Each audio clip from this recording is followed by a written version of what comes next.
كلمة الأستاذ محمد الزفزاف رئيس الجالية المصرية. السلام عليكم ورحمة الله وبركاته.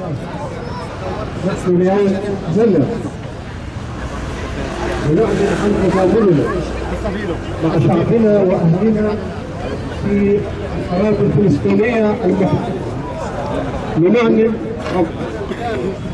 من محاولات التطبيق العرقي والإبادة الجماعية والتهجير لتحقيق الحلم الصهيوني من الأم إلى الفراق.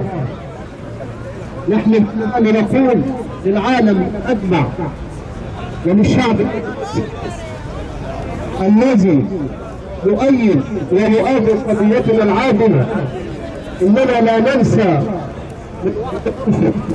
لا ننسى النكبة في حرب 48، لا ننسى حرب 56، لا ننسى حرب 67، لا ننسى حرب 93، لا ننسى حرب الثمانينات والتسعينات، لا نرى الحرب على غزة على مدى 10 سنوات راح ضحيتها نص مليون فلسطيني، 60% منهم من الأطفال.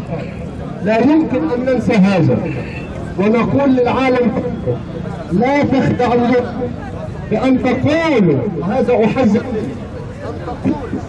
أن اليوم السابع من أكتوبر هو البداية، اليوم السابع من أكتوبر وما حدث في 7 أكتوبر ما هو إلا رد ونتيجة طبيعية على مدى 10 سنوات لرفض السلام والهجوم الإسرائيلي يوميا بالF-16 وغيرها من الأسلحة على أهل غزة وتدمير بيوتهم وقتل نشطائهم وقتل أطفالهم.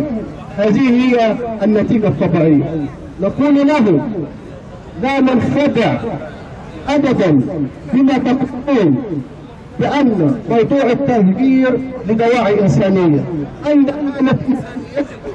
عندما تبقى أطفال؟ أين إنسانيتكم عندما قتل الأطفال بأسلحتكم في غزة، عندما شردت أهل غزة هل هذه هي الإنسانية التي تتكلمون عليها؟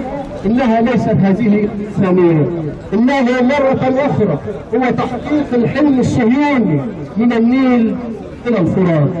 أيها الإخوة والأخوات، هذا الانقسامات ونحذر منه، ليس وقت الخلافات، ولكنه الوقت الحقيقي لمواجهة التحديات الكبيرة لشعبنا ولأمتنا. ولا يهمنا من يقول، ولكن الذي يهمنا إلى أين يقول.